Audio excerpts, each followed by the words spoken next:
What's going on, everybody? It's Nick Kosko with On3 Sports, and wrestling news just keeps on coming. No, it's not transfer portal related this time. John Smith, Oklahoma State, the head coach, has stepped down. He is retired. Coleman Scott is the interim head coach now.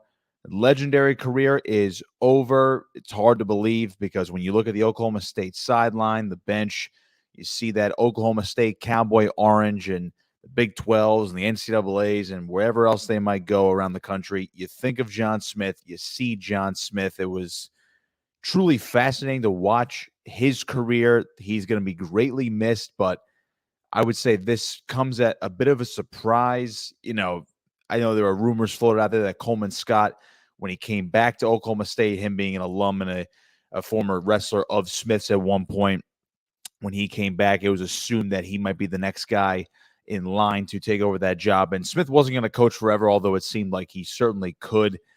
He's you can't emphasize enough how much of a legend John Smith is. And I personally, I found it a little bit surprising that he would step down after this past season. He had 2 finals this year, did not have a champ. Dayton Fix fell short.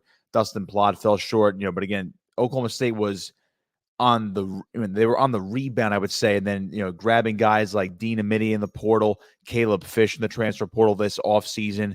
At that point, you're like, okay, now there's a chance here where they're going to bounce back. They got some, they got some veterans in the lineup. They have homegrown talent as well. Next year is going to be pretty good for Oklahoma State, looking like a trophy team, maybe some national champs. You never know. It looked like Smith was reinvigorated by that, but in the end, he decided this was his time to step away. And, he coached for more than 32 years at the same school, which is truly fascinating. The fact that he had that much longevity at a historic program just like that, a place where he wrestled, was a national champion. And, more than his coaching career, where he almost had 500 victories as a coach, by the way, in duels, which is just absolutely mind-blowing. 490 wins, only 73 losses, 6 draws back when ties were a thing before criteria, of course. That's the most ever, or it was the most among active coaches, 3rd all-time at the Division I level. He was on, and what was it, 3? I think it was only 3 guys that ever reached 450 wins or more as a head coach. So his accolades speak for themselves. Again, a bit of a surprise just based on the way Oklahoma State was going down a little bit, then starting to rise back up, and it seemed like 2025 was set to be a really big year for the Cowboys, and obviously there's much more to go with the portal in terms of recruiting, et cetera, et cetera. It looks like Coleman Scott looks like he's going to be the guy. He's the interim coach now, but it appears he'll be the permanent head coach, at least based on speculation that you're starting to see over social media and as to why he went back to Oklahoma State. To me, this was, it's hard to say it was, you expected this year, at least from me. So, but, respect the decision, legendary career. You love it. John Smith, hats off to him. And I think more so than just his coaching career, you have to look at his accolades on the mat as well. I mean, he's considered one of, if not the greatest American wrestler ever. It's truly fascinating. 6 consecutive world championships, gold medals, the Olympic Games twice, 1988, 1992, in Seoul and Barcelona. When you look at that and his accomplishments and how he just rarely, I think he was 105 in his international career. Absurd. I mean, nobody can really, you almost see nobody with those types of accolades at this point. So is he the greatest American wrestler ever? That's up for debate, I'm sure. A lot of people argue, the modern day Jordan Burroughs would be the argument over John Smith. But Smith, to me, he's a legend that you cannot replicate in the sport of wrestling due to his prowess on the mat as a lightweight, eventually as a head coach. And, I saw him walking around at NCAAs this past year in Kansas City. And I'm looking at it, I'm like, I'm in the presence of greatness. Because, again, I cover Rutgers, and I'm a Big Ten guy. I don't see the Big 12 stuff too often, and then I usually only see him in person or up close when I'm out at NCAAs at the tournament every March. And I'm there in the arena Wednesday. Oklahoma State's coming out to warm up. They're practicing. They're running through their Wednesday practice. Get guys down the way, getting ready for the weigh-ins and whatnot.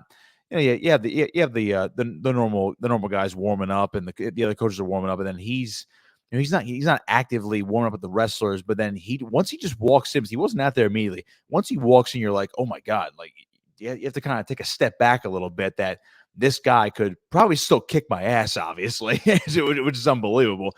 Pretty much do that to anybody, let alone me, who has no, obviously, no great high school or college or international accolades. He can still probably kick my butt 6 ways from Sunday.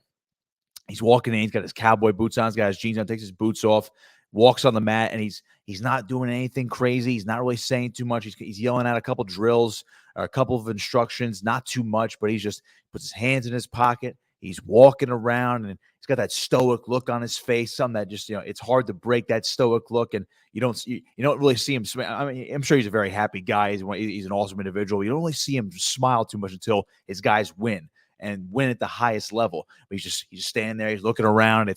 It was just an incredible sight to see. I know it's nothing groundbreaking in terms of a story about John Smith. I never really had too many interactions with him outside of the media space, or really just seeing him in media scrums and after tournaments, after certain matches. That's pretty much it. But it was just I almost felt honored to see him in person and to be in awe of that type of greatness. So truly unbelievable. A big congratulations to him on the retirement.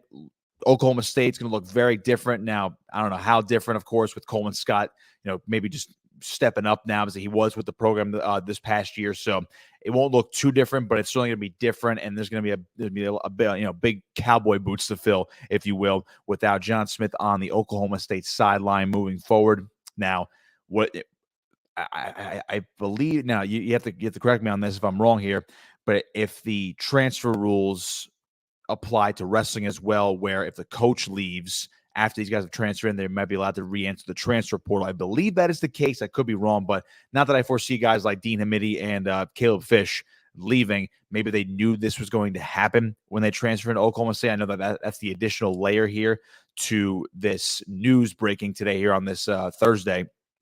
So when you look at when they come in, you say, okay, maybe they expect John Smith to be the guy as the head coach, or maybe they knew that this was not going to be the case by the time they transferred and were getting ready to get acclimated to the program. So that's something to watch out for. I don't expect them to leave, obviously. So Oklahoma State, again, going to look very different next year. Hats off to John Smith. Incredible career as a coach and as a wrestler. Looking forward to seeing what he does next, even if it's just hanging out on campus and attending a couple duels here and there, maybe making a couple of appearances at the NCAA tournament as well. So John Smith retired after over 3 decades at Oklahoma State. Crazy stuff this wrestling offseason. For On3 Sports, I'm Nick Kosko.